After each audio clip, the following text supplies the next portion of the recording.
You clock in, the world goes quiet, and that's when the strange things start. This is 4 chilling true night shift horror stories that will haunt you. These are ordinary people who worked when the city slept. These are what they say happened. Each account is told as they remember it, claimed, often unresolved, and heavy with the peculiar loneliness of the night shift. Listen close, the pattern is always the same. Routine, a small wrongness, escalation, then a night that refuses to make sense. He says he was 24 and proud of his hands-on job. Hours where the fluorescent lights blurred into one long strip of daylight behind glass. His name is Thomas Hurley. He worked the overnight drive-thru at a Burger King on the edge of town. He remembers the hum of the vending cooler, the taste of cheap coffee gone cold, and the rhythm of the speaker clicking on at odd intervals. At night, he learned to read the darkness outside the tinted glass, like a patient animal reads a field. Small movements, glows, headlights. At 3 a.m., fewer cars meant fewer mistakes. The regulars were predictable: a trucker, a nurse, someone who wanted fries with too many napkins. It was a schedule that let him sleep during the day, pay the rent, and keep a low profile. The first thing that felt wrong, he says, was small. A man at the speaker would pay and never pick up his food. A voice would announce a name and a card would slide. Thomas would bag the order and watch the speaker light flicker off into black. He started to put the meals in a stack on a shelf by the window. It felt odd, more than threatening, until the voice at the speaker stopped being generic and started being personal. At first, the voice knew his first name. That made the hair on his arms prickle, but he told himself names at work got around. People heard, and they remembered. Then it knew his last name. He remembers the first time it called, clear and steady over the cheap speaker, Hurley. Not polite, not a greeting. It said the name like a place on a list. He remembers the sound of the cold air against the glass as he turned to the window and saw no one in the empty lot. After a week of those orders, third-shift customers who paid, drove away, and yet somehow their food never left the building, he came home to a slip of paper shoved under his door. He still remembers the weight of it in his hand. It was a folded scrap, the kind you might find in a locker. On it, written in block letters, were words that made something under his skin go numb. "I know what you did. You have 3 days." He says the note was followed by demands. A later one asked for $10,000, with instructions he refused to repeat in detail. It was a demand for cash dropped at a remote address, a number scribbled on the inside of a napkin.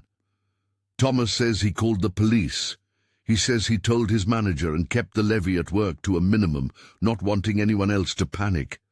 He taped the notes into his jacket and spent a week looking over his shoulder. Then the crash. One night, as he cleaned the window by the drive-thru lane, a rock punched through the glass. Not a small stone, something heavy enough to leave a hole and spray the counter with shards. He remembers the metallic clink as the fragments hit the tray where he kept the straws. The rock wasn't a warning, so much as an announcement. You are visible, and you are not alone. He says the police came, took reports, and left with the same hands-off neutrality of people who had filed too many late-night calls that led nowhere. The manager put up a temporary board over the broken glass and gave Thomas another shift for a week before the scheduling turned over. He says he tried to keep his life the same, clocking in, serving fries, writing the next order number on a pad. But he couldn't sleep. He noticed headlights passing his apartment at odd hours. He says he woke to the sound of crunching gravel outside his door and would lie there, listening to the muffled rev of someone's engine fade. He says he lived days in a state of small, contained panic, checking locks, peering through curtain edges, thinking maybe the note would deliver some explanation that never came. When he eventually left the job, he says because the fear didn't leave with the rock, the loose ends were many. The paper trail, the $10,000 demand, the voice at the speaker that knew his name. None of it had a clear origin. The police filed the report, and then there was the bureaucratic silence that visits a case once the immediate danger appears to have passed. The man who worked at the drive-thru now avoids the bright red arches. He says he hasn't returned to that kind of hour work. He says he sometimes hears someone call his name in the middle of a crowded store and feels the same small clench of dread. If you're intrigued and want more real late-shift encounters, consider hitting subscribe. There are more nights to listen to. Not all threats announce themselves with stones. Some arrive like gestures, coaxing a person down a path they wouldn't normally take. He says he was a rideshare driver, young, still living at his parents' house between gigs. He worked the overnight runs because the pay was better for long stretches and the city was quiet enough for him to think. He remembers the radio on low, the worn upholstery of the back seat, the way the dashboard lights looked like galaxies on dark glass. He says it was a night of small fares, drunks, lonely travelers, someone who wanted to go just a little further for cheaper. The couple at the side of a dark road seemed ordinary. They flagged him down with practiced waves. They wore 2 clean jackets for that section of the highway, a suburban cut, but the road they stood on smelled of pine and mud. The driver remembers checking his map, seeing that the route they wanted was longer than the fare suggested. He felt the little professional reluctance you get when a pickup doesn't match the drop-off. But he also remembers the impatient faces in his rear view, the way people on the side of the road look like ghosts until they are inside your car, warm and breathing. They didn't ask many questions. They told him a story about a bridge that had collapsed and a detour. They said they were trying to get back to a cabin a few miles down a dirt track and couldn't risk driving the main road because the police had supposedly blocked it off. He remembers the way the man at the back seat's voice included a detail that felt rehearsed, the kind of practiced fear that was almost a performance. Against better judgment, he says he followed their directions and took their turn onto a narrow dirt path, lined with trees so close their branches kept shadows pressed against his windows. The tires whispered on clay. The GPS lost signal as if the night wanted to swallow the route. For the length of that drive, the car felt like a small capsule in a foreign atmosphere. He says he tried to reason with himself. The couple were probably telling the truth. They seemed genuine, but the knot in his chest didn't go away. He pulled past a sagging gate where tire tracks whispered in and out. When he stopped to let them out, the moon glinted off their faces. They thanked him in a way that made him feel both relieved and exposed. He remembers waving as they disappeared down a trail that led to a handful of cabins, and then the rustle of leaves swallowed their shapes. He left them and drove back to the main road. He told himself he'd done his job, nothing unusual. The next morning it nagged at him. Curiosity and an uneasy professional compulsion to map what had happened pulled him to return during daylight. He wanted to see if there really had been a bridge or a blockade that night. Maybe he wanted to prove to himself his judgment hadn't failed. Maybe he wanted to confirm that there was a plausible reason he had been steered off course. In the precise grey of morning, he drove the same route and found something else. A dead-end sign he insisted he had not seen before. A strip of road that narrowed to a single track and ended at a shallow stream. He says the tracks that used to lead into the woods appeared fresher than what a weekend trail would have. He walked the path, camera in his pocket, trying to gather proof. His heartbeat picked its own tempo, faster whenever his foot broke the silence of a place that had been unpeopled by midnight. While he was close to a line of trees, about 15 yards in, a scream cut through the woods. Sharp, impossible to locate at first. It wasn't a terrified shout the way movies stage it. It was raw, animal, a single scream that hollowed him out. He says the sound felt like it was dragged from far down the trail, like someone stepping into a place that swallowed sound and spit out only the worst parts. He turned and ran, without thinking, without waiting for friends or calling the police from that spot. He jumped into his car and drove off so fast he didn't process the way the gravel caught and flung pebbles to the air. He says he hasn't been back. He called the police after the fact, but the report read like the kind of thing always blunted by skepticism. No body, no clear crime scene, only a scream and a set of tracks that might be anything. He considered returning with another driver and recording everything, but then nights stretched long and normal, and he started to doubt his own courage. The woods never made sense. The sign might have been new, or maybe he had simply missed it in the dark. What he remembers most clearly is the scream, how it sat in his ribs like an ember. He left a flashlight where his parents kept spare tools just in case, but he says he hasn't used it. Not every danger is hands-on or visible. Some of it is a presence that shifts the world just enough to make you feel watched. Sometimes the cameras that are supposed to look after you stop being trustworthy. He says he was 26 and assigned to overnight security at a warehouse on the outskirts of town. The job was hourly and solitary. One man, a bank of screens, fluorescent rigidity, and a thermos full of coffee gone cold. He learned the screens the way a pilot learns the skyline. Each feed a separate world. The nights were long. Most times the worst thing he encountered was a raccoon or a flicker of heat on a sensor around dawn. The first wrongness, he says, arrived as an alert. Motion detected at the edge of a camera's frame. He watched the feed and saw nothing but the corner of a loading dock, a single metal pallet stacked against shadow. He rewound the footage. Nothing. A blink later, another alert. The same camera, same corner. He thought the sensors were sensitive. He checked the logs. The motion only ever appeared on that one camera, always at odd times between 2 a.m. and 4 a.m. Always at the very margin of the screen, as if something refused to step entirely into the frame.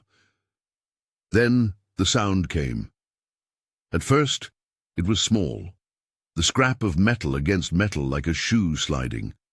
The hollowed drag of something heavy across concrete. He remembers the coffee cup in his hands and the way his body misinterpreted every warehouse creak as a person's step. He says he walked the aisles once, twice, in a loop with a flashlight, and found nothing. No footprints, no displaced boxes, no sign anyone had been there. Yet on the screen there were still those tiny movements at the edge, the feed, a stubborn liar to his senses. He remembers a feed that split and went black for a breath, and when it returned, the angle had subtly changed. A camera aimed where a stack of pallets used to stand now pointed a degree toward empty space. The guard is sure he didn't move it. He says the maintenance log didn't show anyone on site. They told him it could be a glitch. He says he felt the hair on the back of his neck rise in a way that made jokes feel out of place. On a night when the warehouse felt especially hollow, he left the control room and walked the rows. The building swallowed sound. His flashlight made each beam a separate pool of sugar white. He would stop and listen. Sometimes he'd take a step and the floor would answer with a groan. At one point, he stopped at an intersection of aisles, and he was sure he heard footsteps ahead, measured, slow, then quiet. He froze, breath held. He says the footsteps stopped when he stopped. He speaks the sentence in a way that leaves no room for sarcasm. He stopped, and the noise stopped. He says he took a step, and they resumed. It felt less like a person moving around him, and more like an animal playing a game he didn't know the rules to. He shone his light through the racks. He called out, a voice he recognized from 100 nights of dull radio, now unsteady. No answer. He followed noises down into a storage bay where boxes rose higher than he was tall, and felt, for the first time, that the place itself was rearranging in a way his eyes couldn't keep up with. He remembers a dragging sound, a thing being pulled across concrete, and the way his skin crawled because the sound wasn't right for any equipment he recognized. He says he found only boxes sitting in good order, straps neat, everything where it should be. He filed reports. Maintenance came in the morning and checked the system. They claimed the feeds were fine and found no physical break-in. The police reviewed the log and left with a polite skepticism common to late-night calls, with no witnesses and no clear evidence. He remembers the other guards watching him after that night as if to measure whether he would crack. Some asked if he wanted to switch shifts. Some whispered theories about pranksters. He says he stopped trusting the screens. He would sit long minutes staring at a dark corner until his eyes burned. Time did not heal the feeling. He left the job after a month of restless nights. He couldn't shake that belief that something had been in the warehouse and had no interest in being found. He says the worst part wasn't any broken lock or fingerprint. It was the idea that something could occupy the same air as him for hours and leave nothing but a memory and a sense that the world had turned slightly crooked. There are nights when the terror is almost bodily, when flesh and presence and sound collide in ways that make the ordinary insufficient. He says he was a 24-hour gym attendant, young and alone during the overnight hours. His shift was the low hum of treadmills and the metallic scent after too many people used the place during the day. At night, the center of the gym was a row of machines that all seemed to breathe in the same rhythm. He remembers locking the lobby door, scanning the keypad lights, and settling into a small room with a counter where he could keep an eye on everything through the glass. That night a man was running on a treadmill. That alone isn't unique. The attendant who tells this story says this runner was unusual in ways that didn't fit together. Barefoot, feet slapping the rubber at 9 miles an hour, a pace for which shoes matter, eyes that didn't blink in the way most people do. The runner's speed created a staccato beat through the gym, a drum that matched the fluorescent lights humming overhead. At first, the attendant thought it was someone training hard, or someone who had one too many demons to wear shoes that night. The treadmill collected the runner's sweat in a slow spray, but what unsettled him wasn't the presence of blood. Because in the gym, blood is a dangerous and rare thing. It was the way the runner didn't slow. He remembers seeing small flecks that might have been red land with a rhythmic punctuation on the belt. Not enough to sketch an image of injury, only enough to make the attendant's stomach drop. Then the voice started. "Are you there?" the runner asked, and the words were raw, a rasp as if someone had been running through cold air too long. The attendant says the voice was not distressed in a normal way. It sounded hollowed out, as if someone had scraped their throat with gravel. The runner didn't look up. He kept running. He kept asking the same question, as if the gym itself was a listener he couldn't reach. The attendant called the police when the man stopped and moved toward the locked office door. He rattled the handle, pounded with a gloved hand, and breathed like someone who could not stop moving. The attendant's hands were shaking as he dialed while watching the runner try the office door. The lock didn't give. The man turned and looked toward the glass where the attendant watched him. He said nothing, only tilted his head like he was listening for an answer that might not be spoken. When the first officer arrived minutes later, the runner was gone. The treadmill belt still shivered slightly from the speed. The attendant walked the facility with the authorities, into the locker rooms, past the weight benches, around the back door. Everything was as it had been, no footprints traced away from the building that looked like they were made with bare feet, no sign of the runner leaving through any unlocked door. The attendant says they walked outside and found small scuffs in the rubber of the entrance mat, as if someone had tried to stop without shoes, but the trail ended in another ring of shadows. He says the next day he quit. He didn't sleep. He couldn't imagine returning to a room where a man had run barefoot at speed and vanished like a trick of light. His old hours, 3 a.m., 7 a.m., had turned into a time when the world was allowed to do what it pleased, and his presence there had not been enough to hold it back. The incident stayed with him as a raw, single image. A man running, gasping the same question over and over, asking, "Are you there?" as though demanding proof that he wasn't alone in a place where loneliness could be weaponized. Those 4 accounts stall at different points. They leave evidence that doesn't map neatly onto explanation. They share a single ugly pattern. The night compresses people into small, exposed shapes, workers whose routines make them visible in the most dangerous way. They become predictable, they become reachable, and when something decides to engage, the tiny normalities of their shifts become instruments of surveillance, coercion, or terror. Think of the drive-thru speaker. A voice we accept as part of a transaction learns a name and then stops being transactional. Think of a couple on the roadside who can point a car in the direction of a scream. Think of cameras that announce motion where nothing shows and angles that shift when no one is on the maintenance roster. Think of a treadmill and a barefoot runner who asks the same question with the same rasp, then splits the world and disappears. It is easy to treat these stories as anomalies, as things that happen in movies. But these accounts are told by people who remember minute details that don't need to be explained to feel wrong. The weight of a note under a door, the sound of a rock striking glass, a scream that lodged behind a man's sternum and would not come out, the soft flicker where a camera failed to tell the whole truth. Investigations were attempted in every case. Police reports were filed. Maintenance teams checked systems. Managers logged incidents. In each story, the public response is narrow and procedural. An officer writes a report. Maintenance claims a glitch. A manager boards a window. The facts remain ambiguous. The evidence, where it exists, refuses to produce a satisfying narrative. That unresolvedness is part of why these stories haunt. We tell them not to frighten for its own sake, but because there's a real vulnerability to working nights that is underestimated. Night work leaves you exposed. Fewer people around, slower responses from institutions, and a cultural undercurrent that tends to minimize the claims of those awake when the world sleeps.